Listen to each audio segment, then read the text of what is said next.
বৈরাগ্য সাধনে মুক্তি সে আমার নয়। অসংখ্য বন্দন মাঝে মহানন্দময় লবিব মুক্তির স্বাদ।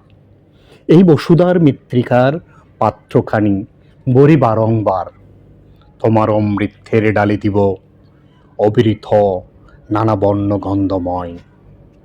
প্রদীপের মতো সমস্ত সংসারে মোর লক্ষ্যবতী খাই, জ্বালিয়ে তুলিবে আলো তোমার শিখায় তোমার মন্দির মাঝে।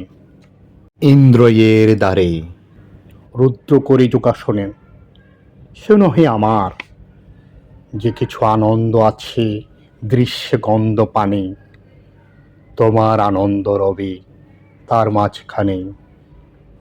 মোহ মোর মুক্তিরূপে উঠিবে জ্বলিয়া, প্রেম মোর ভক্তিরূপে রহিবে ফলিয়া।